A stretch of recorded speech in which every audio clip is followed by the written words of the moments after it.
Hello, and welcome to About This Writing Thing, a weekly podcast about living the writing life. I'm your host, Sayward B. Eller, novelist, short story writer, and podcaster.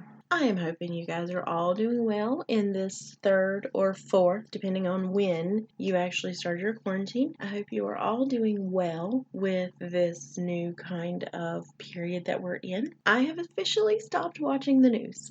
I know it's not the smartest thing, especially for a fiction writer who needs to have the experience of current events, especially when they're writing contemporary pieces. But I have to tell you, and I'm sure most of you already know, it's too overwhelming. It is too overwhelming to see how many people are being lost. I'm not even spending a lot of time on Twitter anymore because everybody keeps posting about who they're losing, which they need to. And I'm totally supportive of them, but for my own well-being, I had to step away because it was affecting me too much. Seeing all the loss, it's just too much. I can't imagine what they're going through, and it's scary because what they're going through, I could go through. So I had to take a step back because this whole quarantine thing has really started to affect my mental well-being. I already struggle with depression, and since I turned 40, I've started struggling with anxiety. I had terrible anxiety as a tween and into my teens, which was related to some bad things that happened. But as I got older, I started dealing with them better. But I think that I wasn't really dealing with them better, I was just ignoring them better. And now that I'm 40, I have all this anxiety about, oh my gosh, I'm 40, my life is half over at best, and so I am trying to stay away from things that heighten that anxiety. News and Twitter are the things that heighten my anxiety, so I'm cutting them out for the most part for now. But I'm trying to stay informed enough, and I'm trying to go on once a day so that I can be as supportive as I can without really messing with my mental health, because lately it's been a struggle, and I'm not the only one because I've seen so many people on Twitter talking about their own struggles with how they're feeling right now. And I would like to say that it's mostly extroverts that are having such a hard time dealing because they're at home and they're not able to go out and have fun and talk to people and be social and talk to all of us introverts who just want them to leave us alone. But no, it's all of us. We're all starting to feel the weight of being sequestered because it's difficult, especially if you are indeed staying home. My husband still has to go to work. He still has to go to the grocery store because we still have to eat, but we're not doing the ordering out, we're not picking up, we're not doing drive-thrus. It took us a little while because I have this split feeling of I don't want these fast food workers to be without jobs, and if we stop ordering out, they're going to be without jobs. But at the same time, in order to be responsible and do our part to really help with this coronavirus, we really shouldn't have contact with the people that we don't know. So my husband and I decided that we would not go out to eat, order delivery, order pickup, go to drive-thrus, whatever, about a week ago. So it's just been work and home for him, and it's just been home and the occasional walk for me. And that has led to some major struggles over the last, I've probably been struggling since Friday. And a lot of it had to do with anticipation because I was supposed to hear back from an agent on Sunday. So I had all of this anticipation building of all these what ifs. What if this agent says no? What if blah, blah, blah. I mean, my head had them all going. And it's just not. It wasn't healthy. So I have been struggling trying to stay out of the bad place since Friday, but I'm having a really difficult time because of the state of everything. Everything is just it's like we're all frozen. We can't make decisions to move us forward. So that led to me worrying, okay, what if this agent does love the book, but they don't want to offer me representation because they don't think that they'll be able to sell it because the publishing industry is going to be affected by this? And what if coronavirus is what stalls out my writing career completely for the next year and a half, when I'm on the precipice of finally starting to make some moves forward. And I really hope that I'm not the only person who's being this selfish, because I have my feelings about the coronavirus. I have my feelings about everybody who's suffering. But I think I'm allowed to have my feelings about this thing that I've worked for over 20 years. I've wanted to be a writer since I was 12 years old, and I am a writer, so I did fulfill that goal. But I've wanted to be traditionally published. I've wanted to be best-selling author since I was 12 years old, and that's a goal that I'm still working toward. Even when I get representation, even when I sell the book, those will just be little boxes ticked off of the goal. The ultimate goal is, of course, to have that best-selling work, right? So I think I'm allowed to be bummed out because my goal is in limbo at the moment. I'm allowed to have my feelings about that at the same time that I'm having my feelings about everything else that's going on. And I shouldn't be shamed for that. And I shouldn't be told that I need to get over it. Just like nobody else should be told they need to get over the presumably little things that are bothering them right now. That's just my feelings on that, guys.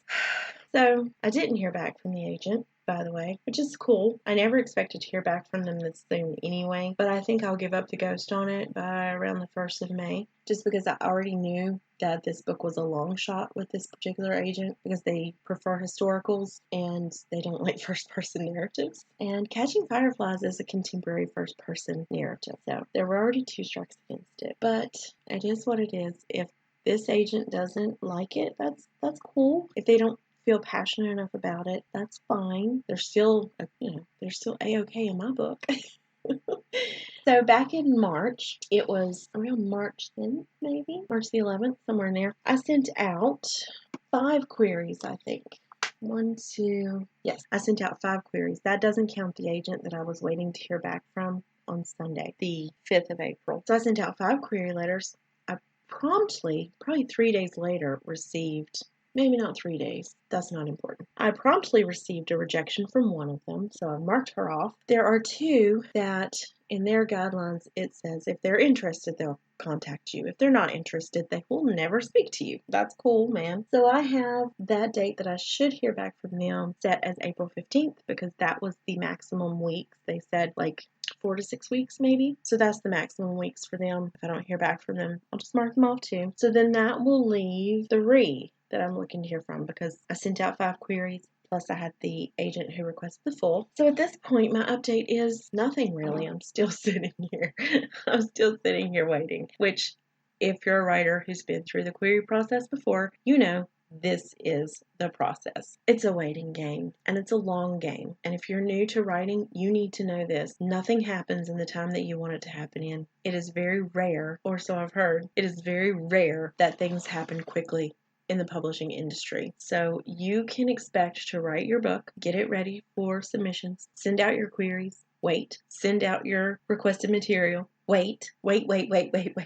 Eventually get your offer for representation, wait. There's an awful lot of waiting in this game. So if you're not patient, like me, you're going to constantly be telling yourself, chill out, man, chill out. They're doing their job. They have a ton of other people. Just breathe. And that's what I'm doing right now. I'm breathing, I'm just trying to be chill, and I'm trying not to think about it. And that's how I'm handling this melancholy that I'm dealing with as well. I'm just trying to keep myself busy, keep myself out in the sunshine, and it's a dual purpose because these are dual things that are going on. Like I'm sliding into depression because of the uncertainty and the chaos in the world brought on by this coronavirus. And then I have my little publishing friend over here who is like, oh, you're really sad about that, huh? Well, guess what? You haven't heard back from this agent yet. You haven't heard back from this agent yet. Oh, and guess what? Your book is never going to be published. That's what it's like I have 2 little devils on my shoulders. One is coronavirus stuff, the other is publishing stuff. This is what happens.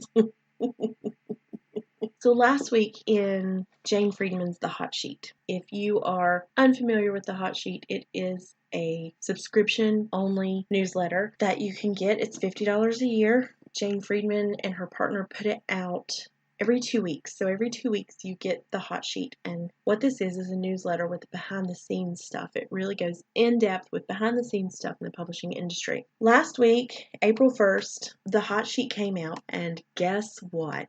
It's like she read all of our minds, those of us who are pitching right now. To pitch or not to pitch.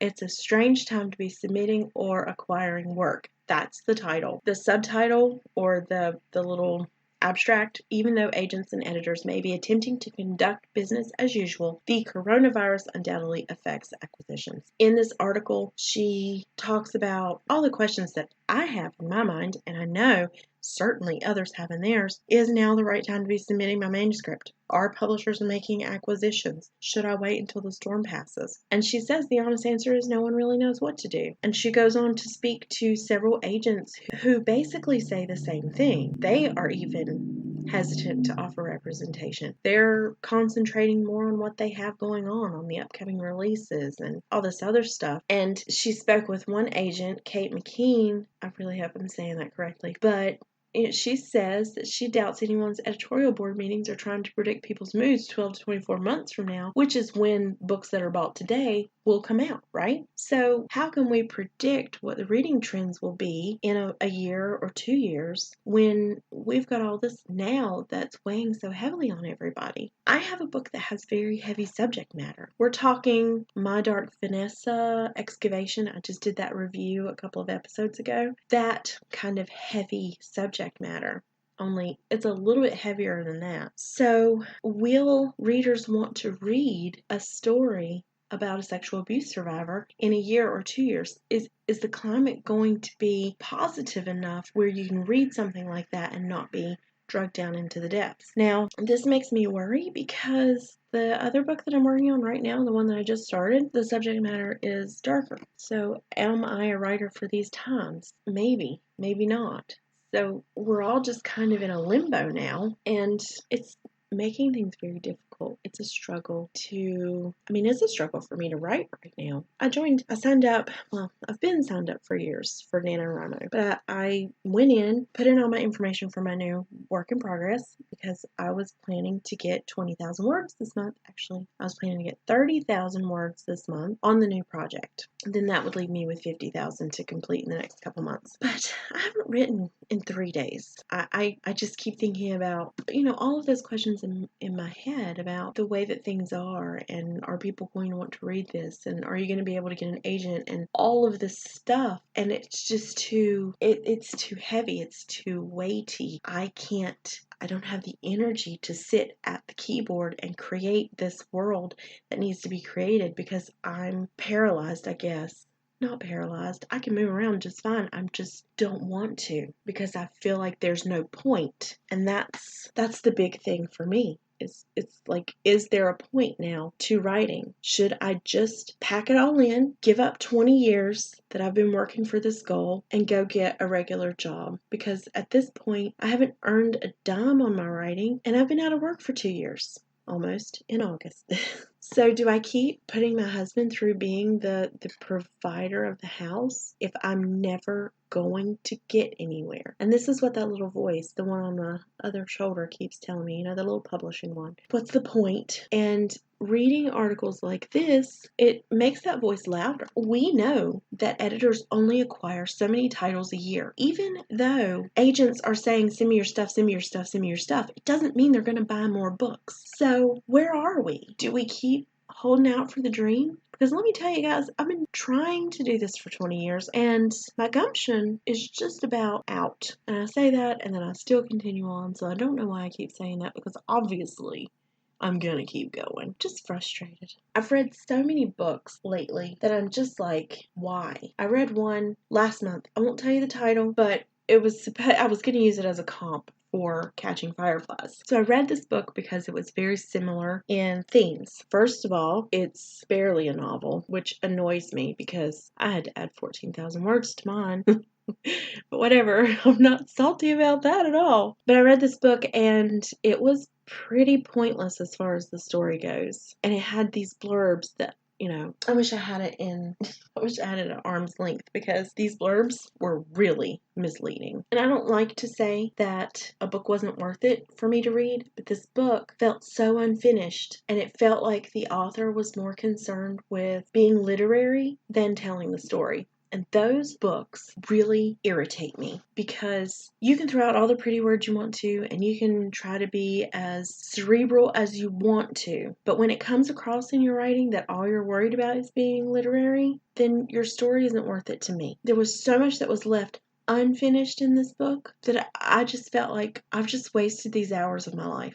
Thankfully, it was a short book, so I didn't waste a ton of hours, but I wasted hours. That's something that I don't want people to think when they read my book, if they ever get to read my book, because I don't know if it's going to sell. I kind of want to be like George Costanza right now and just go outside and scream Serenity Now into the air and hope that helps. This industry is already stressful enough without COVID-19. I'm just going to say it.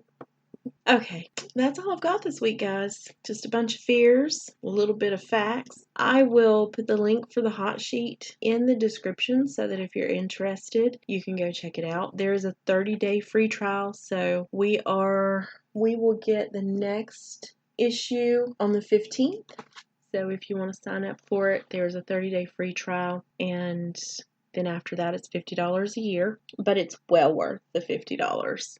Speaking personally, of course, in my opinion, it's well worth the $50. I do have a webinar with Jane Friedman today. I'm looking forward to it. It's about email newsletters, so maybe we'll talk about that in an upcoming episode. I don't feel like I'm really being cohesive in these podcast episodes, but right now I didn't even want to sit down to record, so at least I've done that. I hope that you enjoyed it. If you did enjoy it, give me a like or subscribe. That would be super. You can share me with your friends. That would be super duper. If you want to know what I'm doing outside of these podcast episodes, you can check me out on Instagram and Twitter. My personal account is @SayBEller, and the podcast handles on Instagram, it's About This Writing Thing, and on Twitter, it's @WritingThingPod. You can also visit my website. That is SayWardBEller.com. That's all I've got today. I'm out. I got nothing else to give. Hopefully, when I do the book review for The Companion next week, I will be a little bit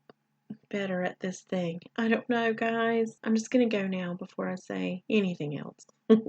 Take care. Stay safe. Keep writing. Talk to you soon. Bye.